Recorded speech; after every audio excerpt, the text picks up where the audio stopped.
26ویں آئینی ترمیم جو تھی وہ بنیادی طور پر جو ابتدائی ڈرافٹ ہمارے پاس آیا تھا وہ 56 کلازز پر مشتمل تھا۔ مرکزی سیکرٹری جنرل مولانا عبدالغفور حیدری صاحب نے اس پر اسٹیٹمنٹ دی تھی کہ بھئی بغیر دیکھے رشتہ نہیں ہوتا۔ 22 کلازز پھر منظور ہوئیں، پھر ہم نے 5 اپنی طرف سے ایڈ کروائیں۔ اس میں ایک سود سے متعلق تھی، ایک وفاقی شرعی عدالت سے متعلق تھی، وہ قانون جو اتفاق رائے سے پاس ہوا جس کے بارے میں کسی بھی جماعت نے کوئی اختلاف نہیں کیا، اس قانون پر صدر صاحب نے دستخط نہیں کیے اور اسے لٹکایا۔ یہ عہد شکنی پیپلز پارٹی کی طرف سے ہے یا مسلم لیگ نون کی طرف سے؟ سارے شریک ہیں اس کے اندر، کسی ایک کو آپ پوائنٹ آؤٹ نہیں کر سکتے۔ جمعیت یہ سمجھتی ہے کہ حکومت نے جمعیت کے ساتھ دھوکہ کر لیا ہے۔ جی بالکل، یہ جن وزراء کو انہوں نے ساتھ بٹھایا ہے یہی وزراء تھے جنہوں نے جب وہ نیشنل اسمبلی میں سینٹ میں منظور ہوا یہ سوال انہوں نے بھی ووٹ دیا تھا۔ السلام علیکم، آپ دیکھ رہے ہیں ٹی وی ٹوڈے اور میں ہوں آپ کا میزبان راحیل معاویہ۔ ناظرین، آپ کو یاد ہوگا کہ پی ڈی ایم کی جب تحریک عروج پر پہنچی تھی تو اس کو لیڈ کرنے والے، اس کی قیادت کرنے والے مولانا فضل الرحمان تھے، اور انہی کی اقتداء میں مسلم لیگ نون اور پاکستان پیپلز پارٹی نے چل کر اقتدار حاصل کیا تھا، اور عدم اعتماد کی کامیابی کا سارا کریڈٹ یہ دونوں جماعتیں مولانا فضل الرحمان کے سر پر باندھتی نظر آتی تھیں۔ لیکن جب الیکشن 2024 منعقد ہوتا ہے، اس کے بعد مولانا فضل الرحمان ان دونوں جماعتوں سے نالاں نظر آتے ہیں، اور پس پردہ اس کے پیچھے وہ کہانی بارہا دفعہ بیان کر چکے ہیں کہ وہ اس الیکشن کو بھی 2018 کی طرح دھاندلی والا الیکشن قرار دیتے ہیں، اور وہ موجودہ اسمبلی کو بھی پچھلی اسمبلی کی طرح جعلی اسمبلی قرار دیتے ہیں، اور اسی وجہ سے شاید وہ اپنا ایک اچھا تعلق قربان کر کے اس وقت حکومتی بینچوں کی بجائے اپوزیشن کے بینچوں پر براجمان ہیں۔ اس کے باوجود چونکہ تعلقات کافی زیادہ تھے تو موجودہ حکومت نے مولانا فضل الرحمان کو 26ویں آئینی ترمیم کے لیے بالآخر بڑی تگ و دود کے بعد تیار کر لیا، قائل کر لیا، اور مولانا کی 2 شرائط اس میں طے پائیں اور مولانا کی 2 شرائط تسلیم کر لی گئیں، اور مولانا نے 26ویں آئینی ترمیم میں حکومت کا ساتھ دے دیا۔ وہ جو 2 شرائط تھیں اس میں ایک مدارس رجسٹریشن بل تھا اور دوسرا سود کے خاتمے کا بل تھا۔ سود کے خاتمے کی جو قرارداد تھی وہ بھی پاس کر کے اس کو آئین کا حصہ بنا دیا گیا، اور جو مدارس رجسٹریشن بل تھا وہ بھی متفقہ طور پر دونوں ایوانوں سے پاس کر لیا گیا۔ لیکن اس کے بعد کہانی میں ایک موڑ آتا ہے کہ جب اس کو ایکٹ بنانے کے لیے صدر مملکت کے دستخط کی ضرورت تھی تو صدر صاحب نے دستخط کرنے سے انکار کر دیا اور اس کو واپس کر دیا۔ مولانا فضل الرحمان اس کو اپنے ساتھ دھوکہ سمجھتے ہیں، اور پی ڈی ایم کی طرف سے، بلکہ پی ڈی ایم تو ختم ہو گئی، اب پیپلز پارٹی اور مسلم لیگ نون کی طرف سے وعدہ خلافی سمجھتے ہیں۔ میرے ساتھ مولانا فضل الرحمان صاحب کی جماعت جمعیت علماء اسلام کے پنجاب کے ترجمان مولانا غضنفر عزیز صاحب موجود ہیں، ان سے بات کرتے ہیں اور جانتے ہیں کہ حالیہ مدارس کی رجسٹریشن کا تنازعہ کیا ہے۔ جی السلام علیکم حضرت صاحب۔ وعلیکم السلام۔ مجھے یہ بتائیں کہ آپ کے اتنے پرانے اتحادی اور آپ 26ویں آئینی ترمیم میں پھر انہی کے ساتھ چلے گئے، اب پھر انہی پہ نالاں ہیں اور یہ آپ کے دعوے ہیں کہ انہوں نے دھوکہ کر دیا، یہ کیا ہوا ہے؟ دیکھیں، 26ویں آئینی ترمیم جو تھی وہ بنیادی طور پر جو ابتدائی ڈرافٹ ہمارے پاس آیا تھا وہ 56 کلازز پر مشتمل تھا۔ حکومت یہ چاہتی تھی کہ اس کو ایز ارلی ایز پاسبل منظور کروایا جائے، اور ہمیں کہا گیا تھا کہ اس کے لیے ہمارے پاس صرف 24 گھنٹے ہیں۔ وہ اتنا بھی بلکہ دینے کے لیے تیار نہیں تھے، بلکہ وہ کہتے تھے کہ آنکھ بند کر کے اس پر سائن کر دیں۔ ٹھیک۔ تو ہمارے مرکزی سیکرٹری جنرل مولانا عبدالغفور حیدری صاحب نے اس پر اسٹیٹمنٹ دی تھی کہ بھئی بغیر دیکھے رشتہ نہیں ہوتا، پہلے آپ جو ہے نا وہ ڈرافٹ دکھائیں، اس کے بعد ہم جو ہے وہ ہاں یا نہ کرنے کا فیصلہ کریں گے۔ پھر وہ ڈرافٹ دکھایا گیا، اور وہ بالکل ایسا تھا کہ جس میں پورا آئینی سٹرکچر، عوامی جو انسانی حقوق کا جو ایک دائرہ کار ہے آئین کے اندر وہ بھی متاثر ہو رہا تھا، ملٹری کے جو دائرہ اختیارات تھے اس میں بھی اضافہ کیا جا رہا تھا، اور بھی کئی ایسی چیزیں تھیں۔ تو جمعیت علماء اسلام نے حکومت کی شرائط پر نہیں بلکہ اس بنیاد پر کہ اس میں سے تقریباً 34 کلازز ہم نے نکلوائی ہیں۔ ٹھیک۔ صرف 22 کلازز اس کی وہ جو بچ مولانا گئیں۔ فضل الرحمان صاحب نے کہا تھا کہ کالے سانپ کا وہ زہر ہم نے نکال دیا ہے، دیا دانت اس کا توڑ دم، دیے ہیں، بالکل تو وہ ایسے ہی۔ تھے۔ جی تو 22 کلازز پھر منظور ہوئیں، پھر ہم نے 5 اپنی طرف سے ایڈ کروائیں، اس میں ایک سود سے متعلق تھی، ایک وفاقی شرعی عدالت سے متعلق تھی، ایک اسلامی نظریاتی کونسل سے متعلق تھیں، ایک دو اس طرح کی. تو یہ 3 بڑے جو تھے ایشوز تھے جو اس کے اندر ایڈ کروائے گئے تھے ہماری طرف سے، اور ان بنیادوں پر ہم نے ان کے ساتھ یہ ساتھ دیا اس 26ویں آئینی ترمیم میں. اور ہم نے یہ کہا تھا کہ یہ نہیں ہو سکتا کہ آپ آئیں اور جو آپ چاہیں وہ ہم منظور کر دیں. ظاہر ہے کہ پارلیمنٹ ہے اور اس میں اگر آپ کی ایک اسٹرینتھ ہے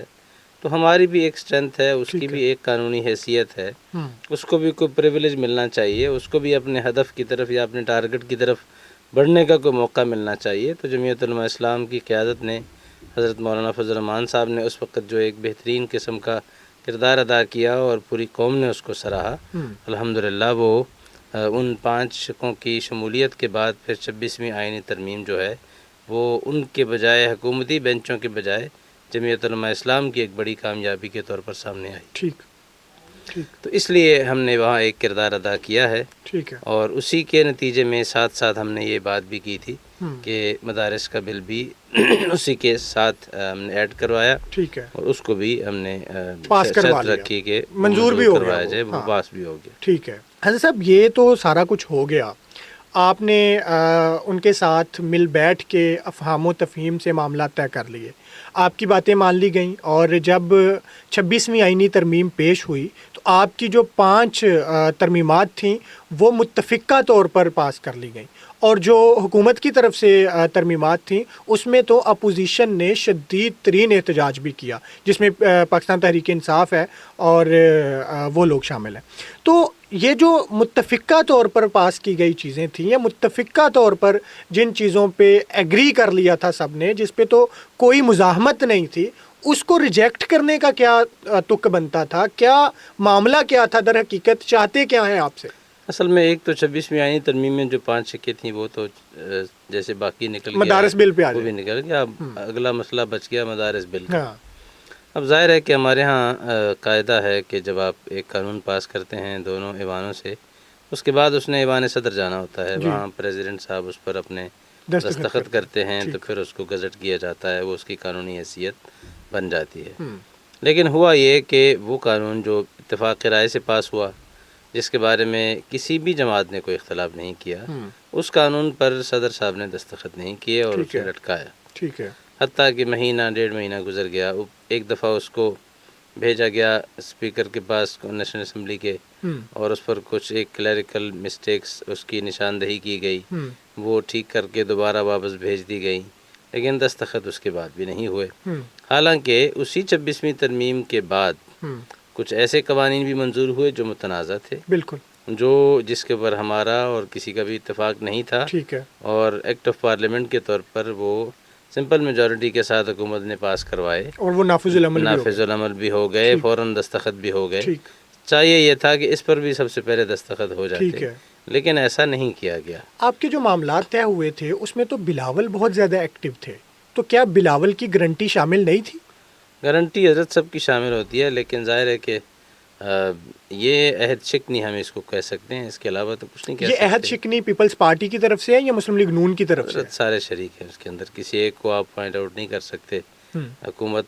ایز اے ہول اور پریزیڈنٹ ایز ایک سنگل اس کے کہ جن کی یہ ذمہ داری بنتی تھی کہ وہ اس کو لیتے. اگر تو اس حوالے سے ہم یہ دیکھتے ہیں کہ انہوں نے اس پر دستخط نہیں کیے، اور حالانکہ دستخط ہو جاتے تو جمعیت یہ سمجھتی ہے کہ حکومت نے جمعیت کے ساتھ دھوکہ کر لیا ہے. جی بالکل. اچھا، اب آگے بڑھتے ہیں. یہ دھوکہ ہو جانے کے بعد بھی بلاول کی مولانا صاحب سے دوبارہ ملاقات ہوئی ہے، تو معاملات کس طرف گئے ہیں حضرت؟ اب اس وقت جو تازہ ترین صورتحال ہے، ملاقات ہو گئی، ملاقات میں انہوں نے یقین دہانی کروائی، لیکن اسی دن خبر آ گئی کہ وہ ریجیکٹ ہو گیا ہے. ٹھیک ہے، صدر صاحب نے واپس بھیج دیا ہے. ہاں جی. لیکن ابھی جو تازہ صورتحال ہے وہ یہ ہے کہ چونکہ وہ جو ایک قانونی شک اس کے اندر نکل آئی ہے کہ جب آپ ایک خاص مدت کے بعد کسی بل کو ریجیکٹ نہیں کرتے ہیں یا لیٹ ریجیکٹ کرتے ہیں تو اس کی بنیاد پر بھی وہ پاس شدہ شمار کیا جاتا ہے، خودکار طریقے سے. اب ایسی صورت میں وہ آٹومیٹکلی پاس ہو گیا، جیسے الوی صاحب کے دور میں بالکل ایسے. اب ایسی صورت میں یا تو حکومت اس کو گزٹ کرے اور اس کا نوٹیفیکیشن گزٹ کر دے، نوٹیفیکیشن ہو جائے اس کا، ٹھیک ہے، اور وہ بطور قانون ہمارا آئین قانون کا حصہ بن جائے، ٹھیک ہے، یا دوسری صورت یہ ہے کہ پھر ہمیں اس کے لیے عدالت جانا پڑے گا، ٹھیک ہے، اور پھر عدالت فیصلہ کرے گی کہ یہ گزٹ ہونا چاہیے یا نہیں ہونا چاہیے۔ بہرحال یہ حق بنتا ہے جمعیت علماء اسلام کا، پورے ملک کے مدارس کا، ٹھیک ہے، جن کی رجسٹریشن، جن کی قانونی حیثیت اور اس کے ساتھ ساتھ ان کے اکاؤنٹس کا کھلنا، اور جن کا جو ایک تعلیمی سلسلہ ہے اس کا قومی دھارے کے اندر شامل ہونا، جو سارے کے سارے اس کی طرف نظر لگائے ہوئے تھے، حکومت کو، دینی طبقے کو، مذہبی لوگوں کو اس حوالے سے بالکل مایوس نہیں کرنا چاہیے تھا، اور ان کی یہ جو ایک ڈیمانڈ تھی ٹھیک ہے، وہ پوری کرنی چاہیے تھی۔ یہ صرف جمعیت علماء اسلام اس کے اوپر رد عمل نہیں دے گی، پورے ملک کے جو مدارس ہیں، ٹھیک ہے، بلکہ صرف ایک مکتب فکر کے نہیں، تمام مکاتب فکر کے مدارس اس کے اوپر ناراض ہیں، ان کی قیادت اس کے اوپر ناراض ہے، انہوں نے اپنا ایک اجلاس بھی طلب کر لیا ہے اس حوالے سے، اور کچھ وہ لوگ اگلا آپ اس پہ پر بھی لاہے عمل بھی دیں کچھ گے۔ لوگ آپ پر بھی بڑے ناراض ہیں، وہ آپ کی صفوں سے ہی ہیں، اور میں ابھی نام بھی اگر لے دوں تو مولانا طاہر اشرفی صاحب یا دیگر اس طرح کے لوگ، وہ تو کہتے ہیں کہ آپ لوگ مدارس کے نام پر سیاست کر رہے ہیں، تو کیا آپ مدارس کے نام پر سیاست کر رہے ہیں؟ حضرت مجھے تو سمجھ میں نہیں آتی، ایک زمانہ تھا لوگ ہمیں کہتے تھے کہ آپ کے پاس صرف مدارس کے بچے ہیں، ہاں، تو اس وقت ہمارے مدارس کے ساتھ نتی کرتے تھے، ٹھیک ہے، اور اب کہتے ہیں کہ آپ مدارس کا نام کیوں استعمال کر رہے ہیں؟ اچھا، تو یا ایک طرف کھڑے ہو جائیں یا ہمیں مدارس کے ساتھ جوڑیں یا تو اس وہ سے کہتے ہیں الگ کر دیں۔ مدارس بھی ہمارے ساتھ ہیں، دوسری آپ بات مدارس کا نام یوز کر رہے یہ ہیں۔ ہے کہ طاہر اشرفی صاحب کی جو حیثیت ہے، ان کا جو مقام ہے وہ سب کو پتہ ہے، وہ کس حیثیت سے ہر حکومت کے اندر سیاسی مشیر ہوتے ہیں، جبکہ وہ کسی پارٹی کا حصہ نہیں ہے، تو وہ سب کو پتہ ہے۔ اگلی بات یہ ہے کہ جن چیزوں کا وہ ریفرنس دے رہے ہیں ان میں کسی جگہ بھی وہ پارٹی نہیں ہے۔ ٹھیک ہے، نہ پچھلے 2019 کے معاہدے میں، نہ اس دفعہ مدارس بل کے حوالے سے وہ کوئی اور یہ فریق ہے۔ مدارس بل کی بات وہ تو ان کی جو حیثیت ہے اس سارے میں، وہ بیگانے کی شادی میں عبداللہ دیوانے والا حال ہے، نہ ان کا اس میں کوئی کردار ہے، نہ ان کی کوئی گفتگو بنتی ہے اس موقع پر، اس لیے ہم انہیں جواب کے قابل نہیں سمجھتے۔ ٹھیک ہے، اور آپ مجھے یہ بتائیں کہ آپ لوگوں کا جو موقف ہے وہ یہ ہے کہ دوبارہ سے مدارس کی رجسٹریشن کا جو پروسیس ہے اس کو وزارت صنعت اور جو تجارت ہے اس کے انڈر لے آیا جائے۔ مسئلہ پنجاب وزارت حکومت، میری بات سن لے، جو حکومت ہے وہ سمجھتی ہے کہ یہ چونکہ تعلیم کا معاملہ ہے، تدریس کا معاملہ ہے، اس کو محکمہ تعلیم کے انڈر لایا جائے، تو یہاں پہ لوگوں کو کنفیوز کیا جا رہا ہے۔ کنفیوژن یہ ہے کہ یہ جب تعلیم کا معاملہ ہے تو مدارس کی رجسٹریشن وزارت تعلیم سے ہونی چاہیے، جبکہ یہ جو ہے آپ بات کر رہے ہیں اور آپ کہہ رہے ہیں اس کو صنعت اور تجارت کے انڈر رکھا جائے، یہ کیا معاملہ ہے؟ حضرت یہ وزارتوں کا مسئلہ نہیں ہے، یہ پاکستان کے بننے سے پہلے کا قانون ہے، ٹھیک ہے، اس کے تحت تمام سوسائٹیز جو پرائیویٹ ہوں وہ رجسٹر ہوا کرتی ہیں، چاہے وہ NGOز ہوں، چاہے وہ تعلیمی خیراتی ادارے ہوں، کوئی بھی ادارے جو خیراتی ادارے خیراتی ادارے ہیں جو مفت تعلیم دیتے ہیں، وہ سارے اسی کے تحت رجسٹرڈ ہوتے ہیں۔ یہ آج کی بات نہیں ہے، ٹھیک ہے، یہ آج اس طرح کا ایشو دراصل اس مدارس بل سے پر انہوں نے جو عہد چکنی کی ہے اس پر یہ کور ڈالنے کے لیے ہے، اس کے علاوہ اور کچھ نہیں ہے، لیکن اس طرح کی باتوں سے کور نہیں ملتا، انہیں اپنی غلطی تسلیم کرنی وزارت چاہیے۔ تعلیم کے انڈر اور جانے سے دوسری بات یہ ہے، میرا ایک سوال ہے، جی، یہ جن وزراء کو انہوں نے ساتھ بٹھایا ہے یہی وزراء تھے جنہوں نے جب وہ نیشنل اسمبلی میں سینٹ میں منظور ہوا یہ سوال انہوں ہے نے بھی ووٹ دیا تھا، بالکل یہ تو سوال ہے یہ اس وقت کیا ان کو نہیں پتا تھا کہ یہ اس کی کیا حیثیت ہے؟ کیا یہ پہلے بندے، یہ بعد میں آ کے لوگوں نے ان کو اویئر جب کیا ہے اس متفقہ حوالے طور سے؟ پر یہ منظور ہو گیا، یہ بالکل پیش جو ہو ہے نا، گیا، پاس ہو گیا، تو پھر اس کے بعد وہی اس لوگ جو طرح اس کی کو منظور باتیں کروانے والے بالکل تھے، نامناسب ہیں، ٹھیک ہے، غلط ہیں، اور مجھے لگتا ہے کہ وہ کسی اور پر اعتراض نہیں کر رہے، وہ کہیں اپنی اس کے فہم و پیچھے، دانش پر، کہیں اس کے پیچھے اپنی جھگڑا، سمجھ پر اعتراض کر رہے ہیں۔ کہیں اس کے پیچھے جھگڑا کوئی اور تو نہیں؟ نہیں، فی الحال یہی جھگڑا ہے، اور یہ انشاءاللہ جیسے جمعیت علماء اسلام چاہے گی، جیسے مدارس کے علماء چاہیں گے، جیسے تمام مکاتب فکر کے حضرات جس چیز پر اتفاق کریں گے، انشاءاللہ بالآخر ان کو وہی منظور کرنا پڑے گا۔ ٹھیک ہے، مجھے یہ بتائیں کہ اگلا لائحہ عمل کیا ہوگا؟ حضرت لائحہ عمل یہی ہے کہ 16 یا 17 کو انشاءاللہ اتحاد تنظیمات مدارس نے اجلاس بلایا ہے، ہماری قیادت بھی اس کے اندر شریک ہوگی،